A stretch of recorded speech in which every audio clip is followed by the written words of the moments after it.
Hi everybody, this is a review video for third graders. Today we're going to talk about chapter 5, okay, asking us about theme. Here, human beings don't enter the world as competent moral agent. So when humans first born into this world, we are not moral agent. Humans are not moral. So here agent means being. We're not a moral being when we are born into our world. Nor does everyone leave the world in that state. So that state means being a moral agent. So when we leave the world, when we die, we don't leave our world as a moral agent. Okay? So, but somewhere in between, most people acquire a bit of decency. So when we were born into this world, we are not moral. When we die out of this world, we are not moral. Somewhere between, in between. Most people acquire, we become moral being. We become a decency. Here, decency and moral, same meaning here. We acquire decency, qualify us for membership in the community of moral agents. So after we are born, before we die, we learn, we acquire bit of decency, we acquire morality in our community.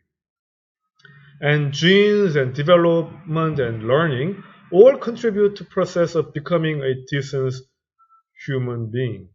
So here again, so in order for us to become a decent person, or in order for us to become a moral agent, moral person, there are several elements working. So for instance, like genes, our DNA, and our development, and our learning. All of these are contributing to the process of becoming a decent human being. So because of our genes and development and learning, we can become a moral agent. This is our intro part. And then comes the topic sentence. Okay, we introduces here our uh, sentence, then we have a topic sentence. The interaction between nature and nurture is, however, highly complex and highly complex and developmental biologists are only just beginning to grasp just how complex it is. So here, this is our topic, the interaction between nature and nurture is our topic.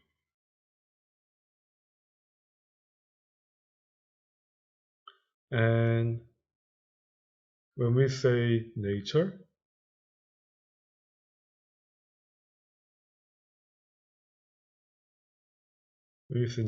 nature refers to genes. When we say nurture, nurture refers to development and learning. All these together, nature and nurture together, the interaction, it makes human as a moral agent. And that interaction, however, so we have an intro and it changes the direction. The nature and nurture, they interact together to make people more moral agent. And however, that process interaction is highly complex, very complicated process, making human as a moral agent. And developmental biologists only just beginning to grasp just how complex it is. So our scientists, our developmental biologists, they are now just beginning to understand how complex the interaction process is. And it's our topic sentence. Rest of it is a supporting detail and explaining further in detail. So without the context provided by cells, organisms, social groups, and culture, our DNA is inert. So when we say cells and organisms, again, cells and organisms refer to nature part and refer to DNA, genes. Okay. Then we have social groups and culture. It refers to nurture part. Okay. And refer to learning and development. These together, cells, organisms, social groups, and culture, nature and nurture together, they without the information from nature and nurture together, our DNA is inert. Okay, inert here explained, inactivated. Without the influence of nature and nurture, our DNA is not active, it's inactivated. Anyone who says people are genetically programmed to be moral has an oversimplified view of how genes work. So if one person argues that we humans, we are genetically programmed, we are programmed to be a moral being, that person is oversimplifying how genes will work. So the reason is because genetically programmed talks about only the cells and organism. So a person argue human being can become moral because of only the nature part. We are already programmed in our DNA, genetically programmed.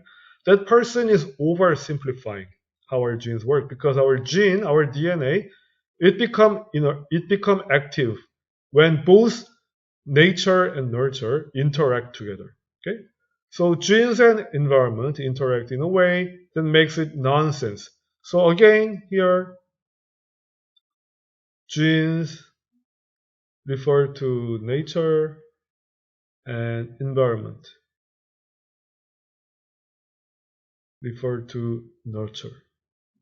So these nature and nurture interact in a way that it makes it nonsense to think that process of moral development in children or any other development process can be discussed in terms of nature versus nurture.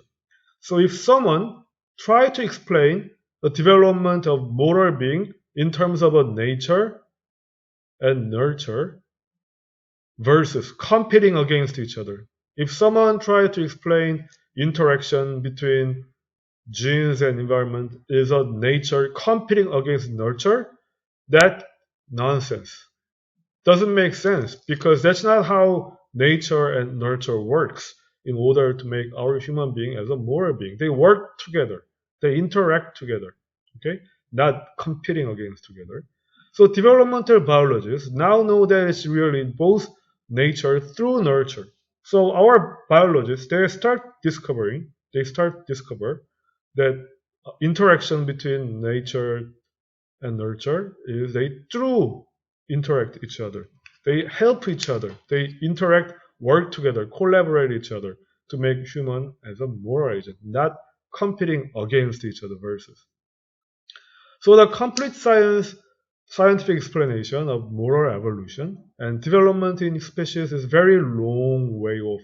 So we still have a long way to go to fully discover how nature and nurture interact together to make us a human being moral as a moral agent. So we have an intro and topic and supporting structure here. And here, the answer is number 5. The correct answer, the passage here, topic sentence, based on topic sentence.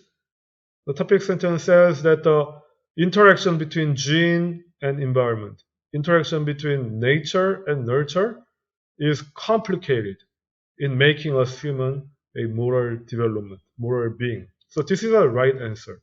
And maybe the number 4 is quite an attractive answer, quite tempting answer, because here it has exactly the same passage from the main paragraph. So let me give you a tip. When you are actually taking an exam and you are not 100% sure between number 4 and number 5, you're not 100% sure which one is a correct answer. And check the score. If the question is a difficult one, if the question is a 3-point difficult one, don't choose the choice which has exactly the same phrase in its choice, because this is a trap in case of a difficult question. Examiners and teachers we make a trap to make attractive wrong answers. Okay? So using the same expression from article is more likely to be a wrong answer. Okay? In case of more correct answer, we use a paraphrase.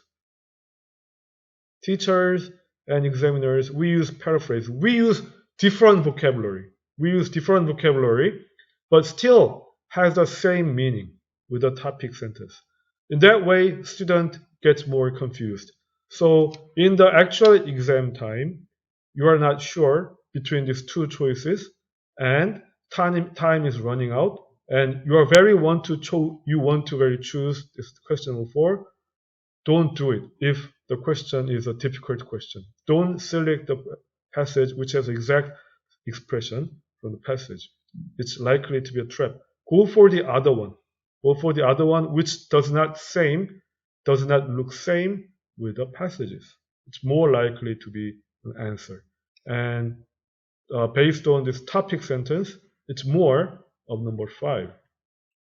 Okay, so please be aware of the tip. Okay? And moving on to question number 1 here. So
here, our addiction to criticizing others is a huge block to effectively giving feedback.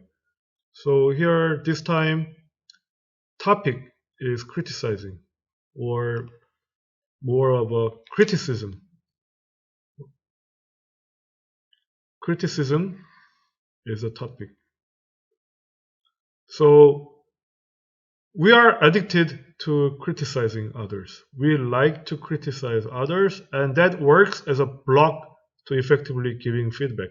So criticizing is a block for effective communication.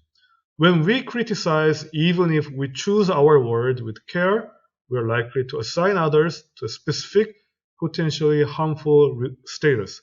So no matter how careful we try to choose our word when we criticize, we are assigning others, we're giving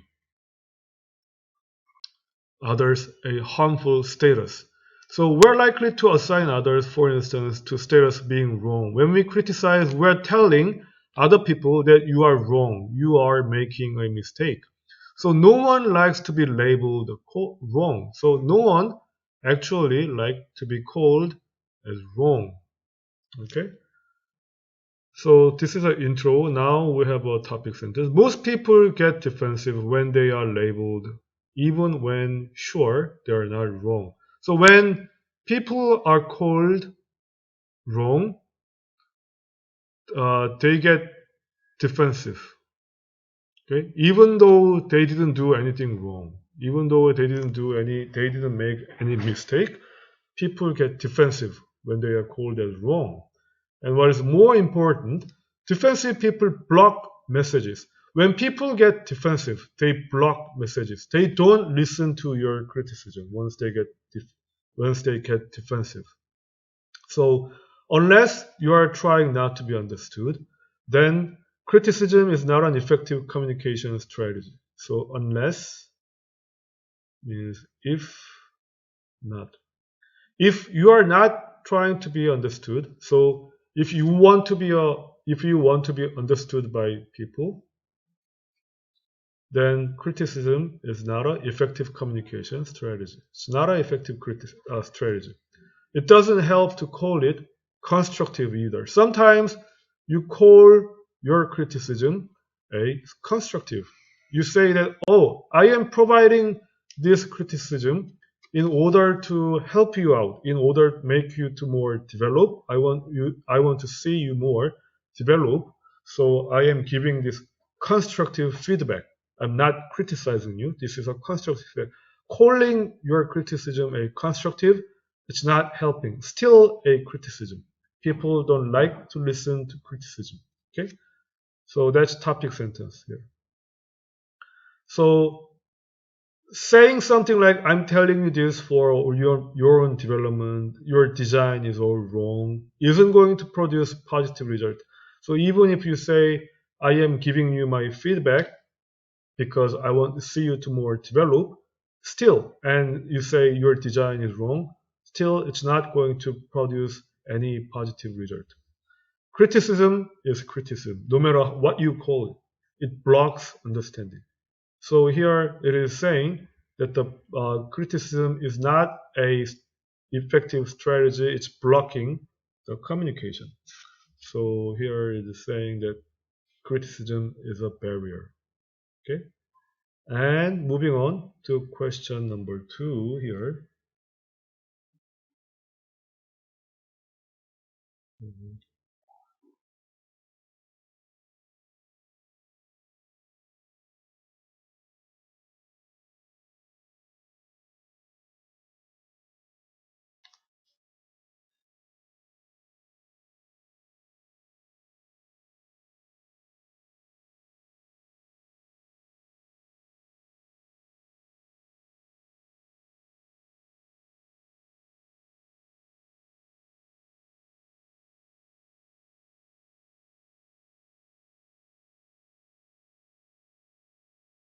This case we have a intro, then we have topic sentence, then we have support. So here the competitive arena usually is sports. Competitive arena is by its very nature difficult, unpredictable, and uncontrollable. Despite their best effort, athletes can never prepare for every eventuality that may occur in competition or control everything that may influence their performances. So our athletes, our sports players, despite their best effort, they do their best. They do their best effort in order to prepare every single event, every single situation which might occur during the competition, and they do their best to control everything that influences their performances. But it is impossible. It is impossible to prepare every single event, every single control. No. So this is an intro talking us about quite a shocking thing that no matter how hard you try, sports player cannot control every single fact during their performance. Intro. And then we have a topic sentence, and topic is routine. Okay. So we have so-called routine, and routines offer structure within which to prepare for performance and the flexibility to adjust to uncertain nature of competition. Since it's impossible to prepare for every single situation in your sports event, we have routine. Routine offers a structure which can better prepare yourself for uncertain nature of competition. If you have a routine, if you practice your routine, it helps you to prepare to uncertain nature of competition. Okay, that's our topic sentence. Routines are quite helpful. Rest of it is a supporting detail. Because routines are not inviolate, but rather provide a guide for athletes to follow. So inviolate here, right? So routines are inviolate. It means routines are breakable. You can break your routine. Okay? And you can break your routine and you can use your routine to adapt a new situation. Okay? So routines are breakable, so it provides the guide for athletes to follow. So Sports players can also be readily altered to fit the demand of unique or unexpected competitive environment. If you use your routine, you can alter, you can change your routine, and you can better suit yourself, better fit your routine for the demand of a unique and unexpected sports environment. When something unexpected occur during actual performance, if you practiced with your routine, you can better prepare for those unique situation. Unforeseen changes in competitive setting, such as weather. So some of the unforeseen changes. Examples are such as like weather, unexpected opponent, late arrival, insufficient warm-up space, and a broken or lost equipment. These are all examples of unforeseen changes.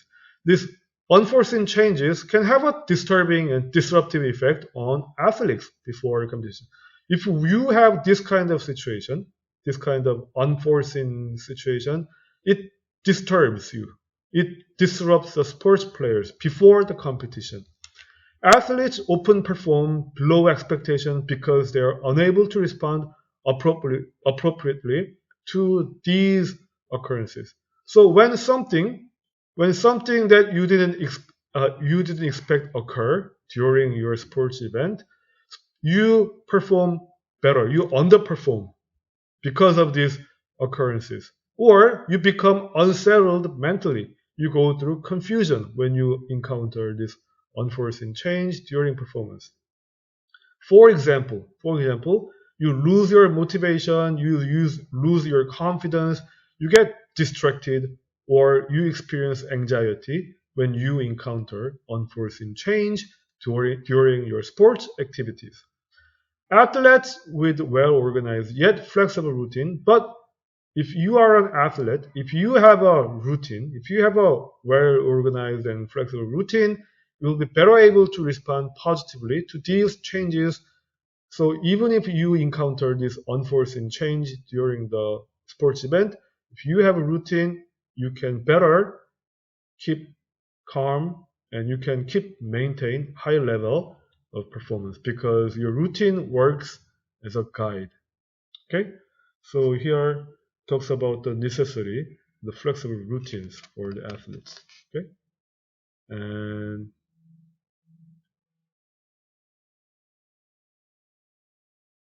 number 3.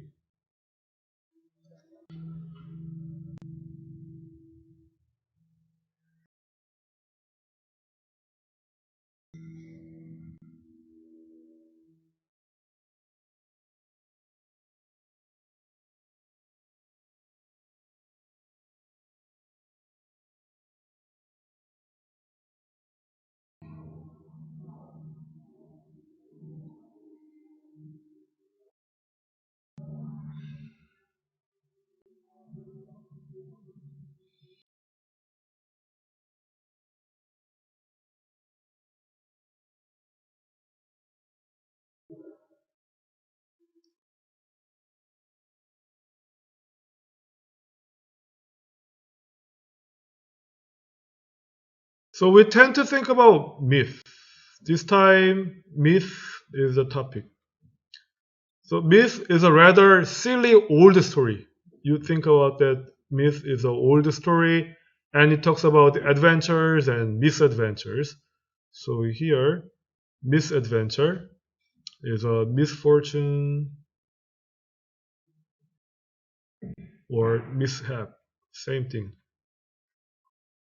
And you believe that myth is an adventure, misfortune of a god, warriors, and demons, and it's made by primitive people to explain words they cannot understand in our modern scientific sense.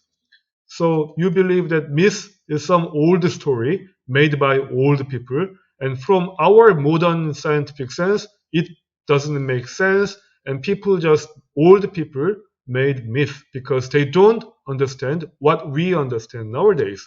So you consider myth is just a old silly story. But it is a mistake to dismiss these stories as trivial and old fashioned. So it's quite a mistake that if you remove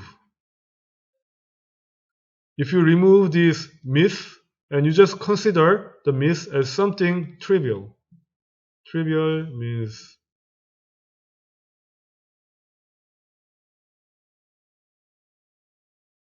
if you believe that myth is not important and it's old fashioned and you try ignore the myth, it's a mistake with no more important meaning of humanity. So scholars such as Joseph Campbell and Claude Levi-Strauss have shown that the common theme in myths from many diverse cultures speak to us about the universal concerns.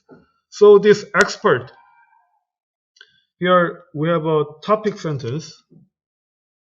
This part is our topic sentence. And it's use the opinion about the expert opinion. I told you that topic sentence sometimes use expert opinion.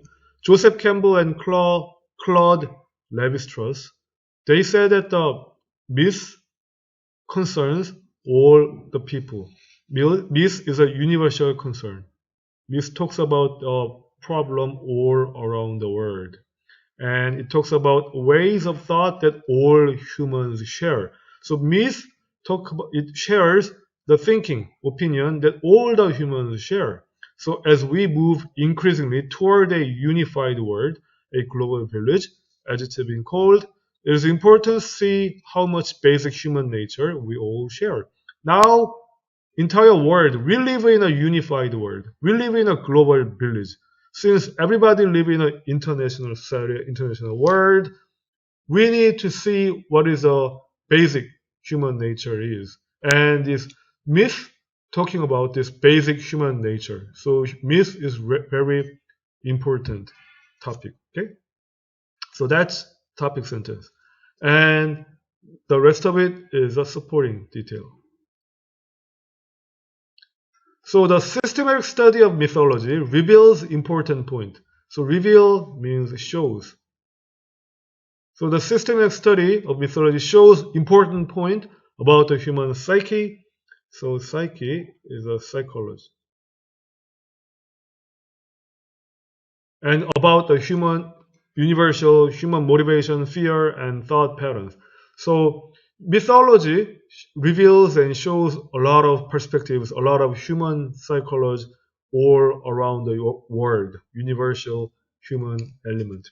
So myth is not some old story. Myth is quite an important topic. Okay, so it talks about the importance of studying myth to understand human nature. So based on our topic sentence, we can infer to our answer here. Okay, and next, moving on.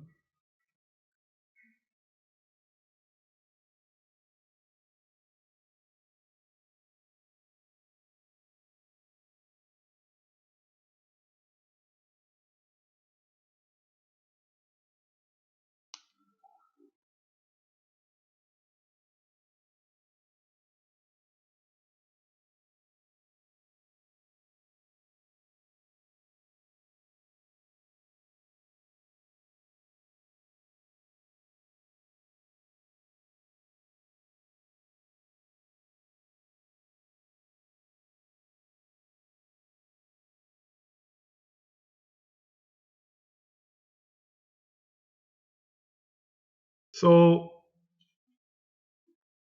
we have intro. So when we think about medieval Europe, there is a tendency to think primarily in terms of what is visible today.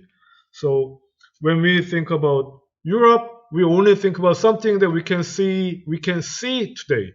For instance, like the buildings and cathedrals and literature and scholastic philosophy. These are the things that we think about medieval Europe because we think about this building, cathedral, literature, scholastic philosophy because we can see this.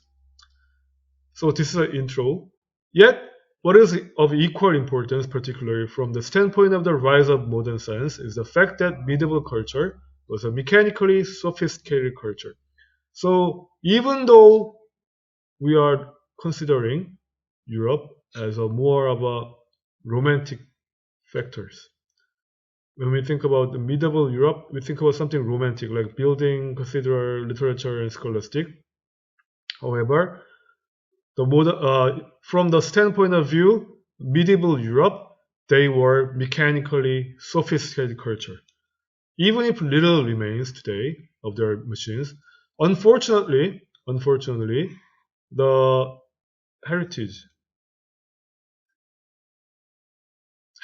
of medieval Europe only remains small amount of heritage. Little remains remaining nowadays as an example for proving that the medieval Europe as a mechanically sophisticated culture.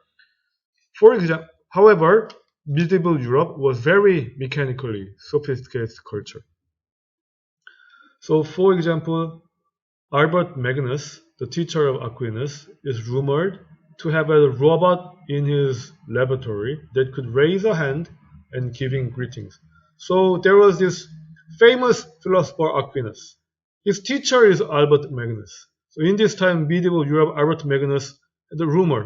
People had a rumor that Albert Magnus had a robot in his laboratory, and the robot could raise its hand and it could give a greeting to people.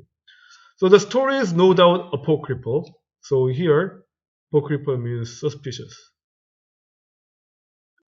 So Albert Magnus having robot in his lab is a suspicious rumor, so apocryphal rumor. But there was in any case a great interest in machines. So this rumor proved that the medieval people had great interest in machine system, even if science itself was primitive and qualitative.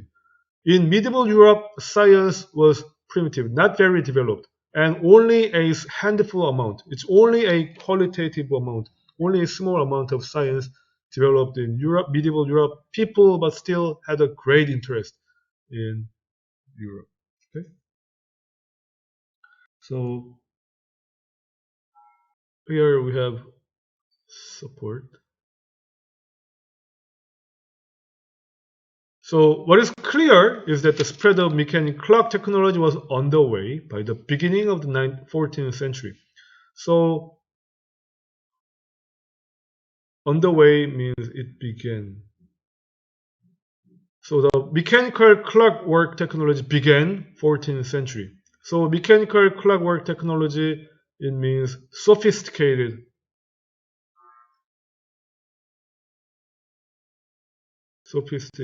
technology. Already began in 14th century in Europe. So it's also clear there was a multiplicity of machines at this time with clockwork mechanisms ranging from monastic alarms, musical machines, and astronomical simulators to striking clocks.